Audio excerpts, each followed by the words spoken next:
In the sultry summer of 1984, the quaint town of Amstetten, Austria, was shaken by the mysterious disappearance of 18-year-old Elisabeth Fritzl. Her mother, Rosemary, in a state of desperation, promptly reported her daughter missing, her heart heavy with dread. Soon after, a letter arrived suggesting that Elisabeth had fled, weary of her domestic life. Joseph Fritzl, her father, speculated that she may have joined a religious cult, a notion she had previously entertained. Yet, unbeknownst to the authorities, just a mere 20 feet beneath their feet, Elisabeth was ensconced in a concealed, soundproof cellar, a prison that would confine her for the next 24 years. This was merely the inception of a harrowing saga. Amstetten, a serene town in Lower Austria, epitomized the tranquility of early 1980s Europe, where life unfolded in a gentle rhythm. Among its residents was Josef Fritzl, a distinguished electrical engineer, revered for his stern disposition and unwavering commitment to his profession. He resided with his wife, Rosemary, and their children in a spacious yet unpretentious home on Ybbstrasse. For years, he meticulously toiled on an underground cellar beneath their residence, a project he presented as a nuclear fallout shelter, a common concern during the Cold War. With official sanction from local authorities and a modest government grant, he pursued this endeavor, which appeared to be a prudent enhancement to the family's safety. However, the Fritzl household concealed dark secrets, veiled beneath Joseph's meticulously crafted facade. Elisabeth, one of his daughters, had previously attempted to escape the confines of home multiple times during her adolescence, only to be retrieved by either the police or her father.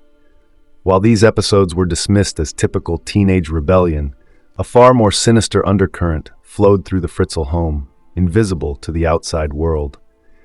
In August of 1984, Josef summoned Elisabeth to assist him in completing the final touches of the cellar he had so painstakingly constructed. She descended the stairs after him, likely oblivious to the gravity of the situation. Once inside, the door sealed shut behind her, this time with no intention of reopening.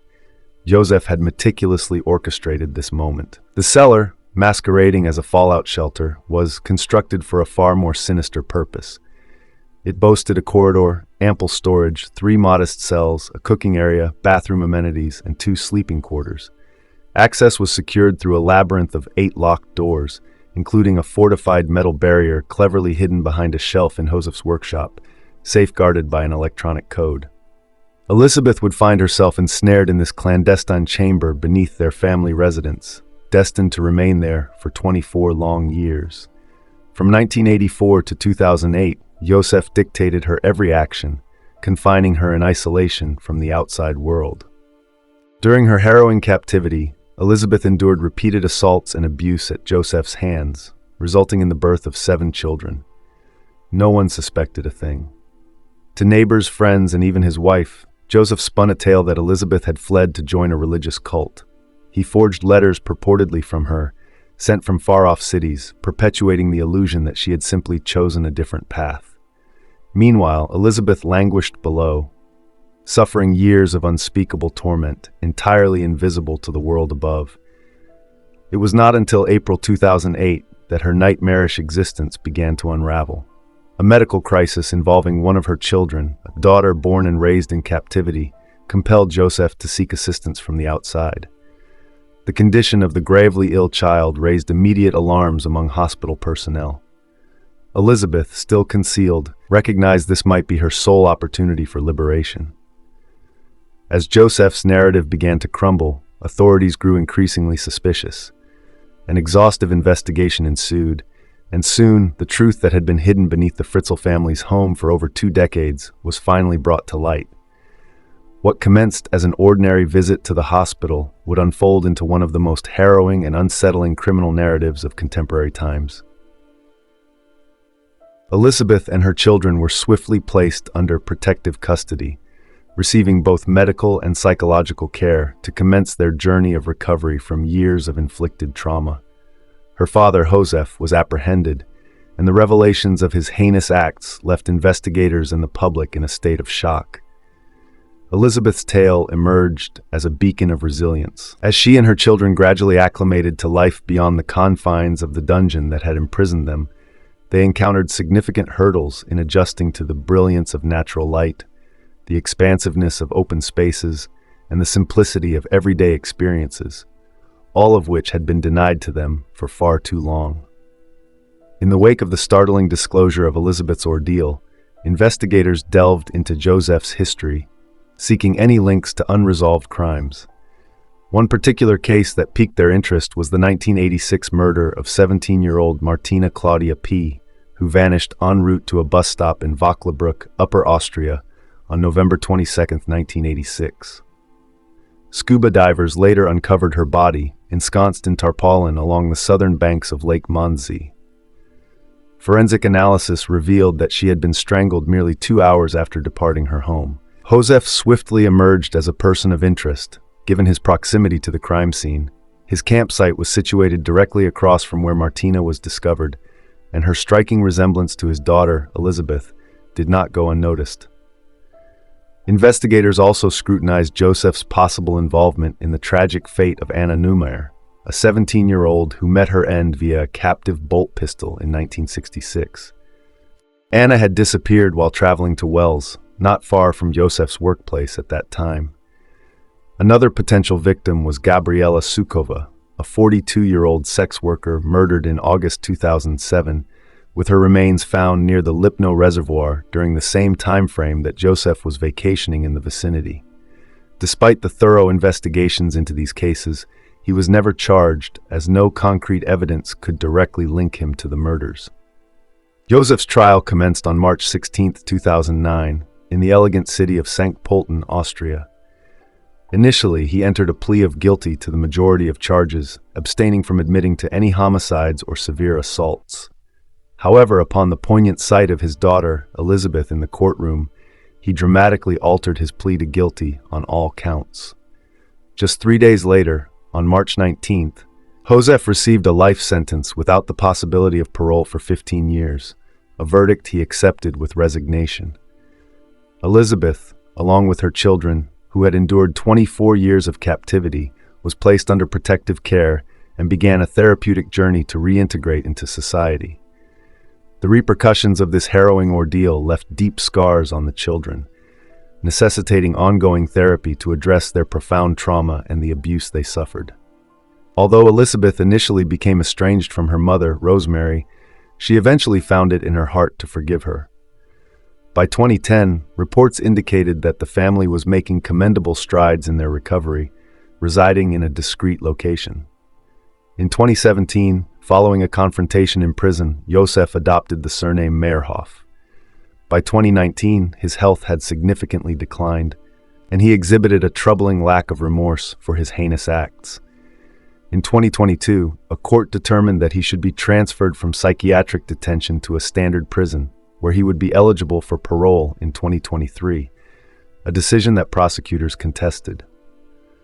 By January 2024, Josef sought release into a nursing home, yet his request was denied.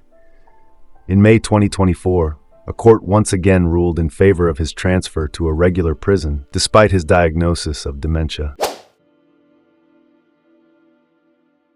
On the 30th of June, 1972, Donald and Joyce Hebert welcomed into the world a radiant baby girl, whom they named Stephanie Lynn Hebert. Residing in a charming suburban enclave along the picturesque Mississippi River in Wagaman, Louisiana, this middle-class family enjoyed a tranquil life. By May of 1978, young Stephanie celebrated her graduation from kindergarten at Live Oak Manor Elementary School, just as the summer break beckoned. Children filled the streets, joyfully riding their bicycles to and fro, visiting friends, stopping by convenience stores for sweet treats, and exploring the neighborhood, all while adhering to the cherished rule of returning home before the streetlights flickered on, a testament to the innocence of that era. Days before her 6th birthday, on June 13, 1978, Stephanie returned home for a quick lunch after spending the night at her friend Lizzie's house. At approximately 2:30 p.m., having satisfied her hunger, she set off once more, this time to visit another friend, Lori, who lived just a stone's throw away. In the safety of their community, she ventured out alone, blissfully unaware that this would be the last moment anyone would see her. When she failed to arrive at Laurie's, concern mounted, and authorities were alerted. A massive search ensued, with over 100 deputies and 50 volunteers scouring the dense woods and marshy terrain surrounding the neighborhood. Helicopters soared overhead, meticulously scanning the landscape, while heavy machinery was summoned to navigate the thick underbrush. Amidst the frantic search, her mother Joyce poignantly expressed the anguish of the situation, stating, "This is hell. I wouldn't wish this on anyone, not even the devil." Initially, it was presumed that Stephanie had wandered off and become lost. However, as the hours turned into days without any sign of the little girl, with blonde hair, blue eyes, and delicate baby blue-rimmed glasses, the grim realization set in that a kidnapping had likely occurred. A solitary lead emerged during the investigation. A local ice cream truck vendor recounted that between 4:30 and 5 p.m. on the day of Stephanie's disappearance, he sold 2 sticks of cotton candy to a girl resembling her, accompanied by a woman adorned in heavy makeup. Approximately an hour later, an 8-year-old boy from the neighborhood reported seeing Stephanie with a woman matching that description, about 4 blocks from the Hibbert residence. Despite exhaustive searches, this woman remained elusive, and the lead ultimately dissipated. As days turned into months, the hope of recovering her alive diminished significantly, with all efforts proving fruitless. 5 months later, just before Thanksgiving, a hunter stumbled upon a harrowing scene approximately 20 miles from her home in a secluded wooded area of St. Charles Parish. A small skeleton was discovered bound to a willow tree with a rope. Nearby lay her glasses, shoes, and clothing, with the exception of her underwear. The remains were confirmed to be those of 5-year-old Stephanie Hibbert. While the precise cause of death eluded investigators, they surmised that she had been alive when left there, vulnerable to the elements and wildlife. As little Stephanie was laid to rest, investigators grappled with the unfathomable nature of the monster, capable of such a heinous act. Over the years, several suspects emerged, yet none could be prosecuted due to insufficient evidence, leading the case to grow cold. In 2012, a brave survivor came forward with shocking revelations regarding her own sexual assault in 1979. This disclosure brought Daniel Parks into the spotlight as a new suspect in Stephanie's murder. Parks resided just 8 houses away from Stephanie's home at the time of her tragic fate. He had assaulted a local girl, then only 7 years old, around the same period as Stephanie's disappearance. This very girl, who had been friends with Stephanie, recalled Parks threatening her, ominously suggesting that she might meet a fate similar to Stephanie's. In the course of a police interrogation, Parks admitted to the heinous act of rape and made a remark regarding Stephanie, only to later retract his confession. He asserted that his diabetes had led him to mistakenly implicate himself in the crime. Ultimately, he was convicted on 2 counts of aggravated rape and sentenced to life imprisonment. For many years, he remained a suspect in Stephanie's murder, yet he was never formally charged with the crime. The investigation took a new direction when Jason Franklin Jr., known as Jay, emerged in 2012 to disclose the sexual and physical abuse he endured at the hands of his father, Jason Franklin Sr., who resided in the same community as Stephanie in 1978. Jay recounted a chilling narrative from his childhood, alleging that both of his parents were complicit in Stephanie's abduction. At the tender age of 6, he claimed to have not only witnessed the event, but was also used as bait to entice the young girl. He informed investigators that his father was a serial predator, often forcing him to observe and even participate in the abuse. According to Jay, Stephanie was among those unfortunate victims, with Jason having assaulted her on 3 separate occasions prior to her tragic murder. He further revealed that it was his mother, Joyce Vinay, who had lured Stephanie Hibbert into their vehicle and delivered her to her ex-husband, Jason Franklin Sr. Despite their divorce, Vinay harbored lingering affection for him and frequently aided in his depraved activities. On June 13, 1978, she enticed Stephanie into their car and transported her to a residence in Luling, where Jason awaited. At a certain point, Jason forced Stephanie into another vehicle, instructing his former wife to follow him. They journeyed to a desolate, swampy area, the eventual resting place of Stephanie's remains, where Jason stripped her of her clothing and took Polaroid photographs, compelling Jay to pose alongside her. In earlier instances, Stephanie had remained silent regarding the abuse she endured, yet Vinay engaged in a heated debate with Jason over whether this time might be crossing a line. This time, Stephanie boldly threatened to inform her father. Jay vividly remembered her emotional proclamation, "I am telling Daddy," a statement that may have irrevocably altered her destiny. Jason bore witness to his father overpowering Stephanie, binding her to a tree. As they departed, he even guided investigators to the precise location where Stephanie had been discovered. When detectives confronted Vinay, she vehemently denied any involvement, labeling her son a liar. Despite Jay Franklin's testimony, it took authorities years to build a case, hampered by insufficient physical evidence. They needed to ascertain the admissibility of the testimony and the potential charges against Jason. In 2018, Jason Franklin Sr., aged 76, was ultimately arrested and charged with the murder of Stephanie. Regrettably, Joyce has never faced charges due to the lack of evidence. Donald and Joyce Hebert lived long enough to witness the arrest of Jason Franklin Sr., although both passed away in 2020. It is hoped they found solace in knowing their daughter's murderer was behind bars. However, the proceedings came to an abrupt standstill in January 2022 when Jason succumbed to a respiratory illness while incarcerated. The allure of the American dream beckons individuals from all corners of the globe. For Shu Ming Tang, it represented an opportunity to elevate his family's circumstances.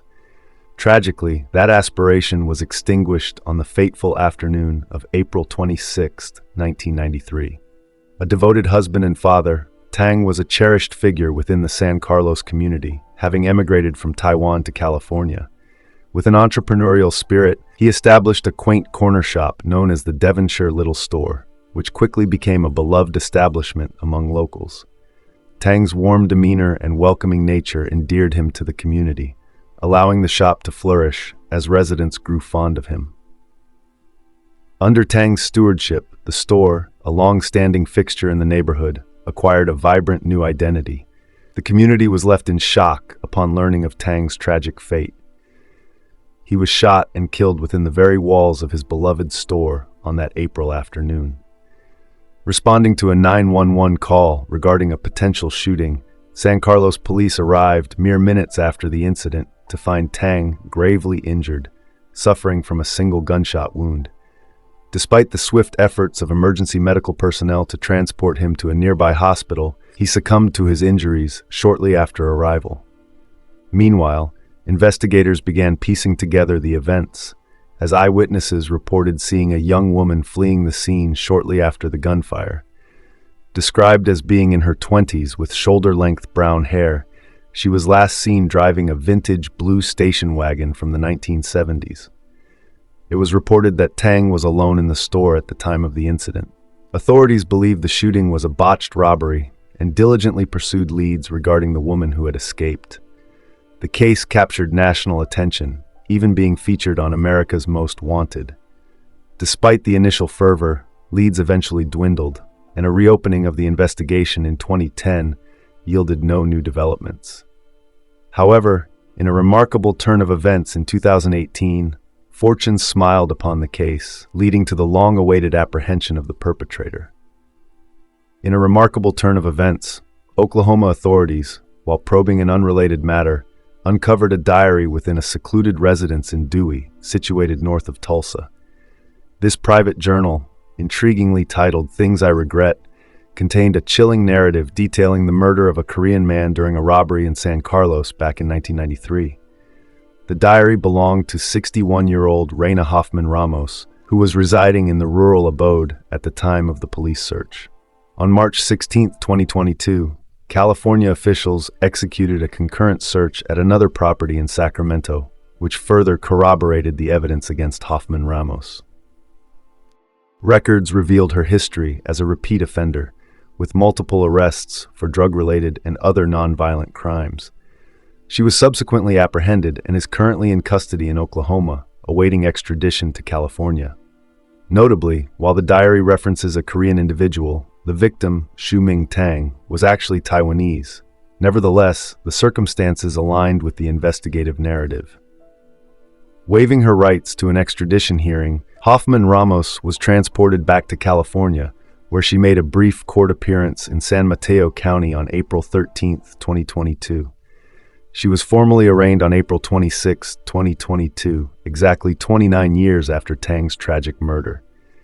Sheriff's Lieutenant Jacob Trickett remarked on the efficacy of the cold case unit, emphasizing the importance of fresh perspectives and advanced information management systems in leading them back to Reina. In July 1993, just 3 months post the incident, Tang's widow sold the family store to another Taiwanese family. This corner store, a cherished community fixture for 87 years, continues to thrive under the stewardship of new owners Chung Sun and his family. Chung Sun, who maintains a connection with the Tang family, expressed lingering curiosity about the events of 3 decades prior, questioning, what transpired 30 years ago? What actions did she take? He reflected on Tang's character, stating, "This gentleman never did any harm to anyone."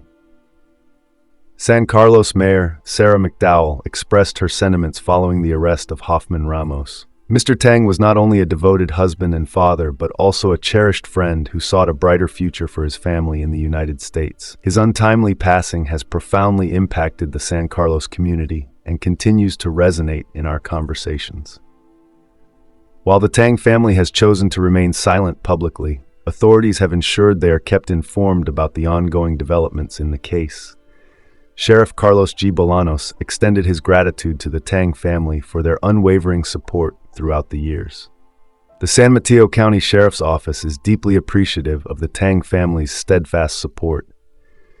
It is my sincere hope that you will soon find the justice and closure you rightfully seek, he conveyed to the Tangs.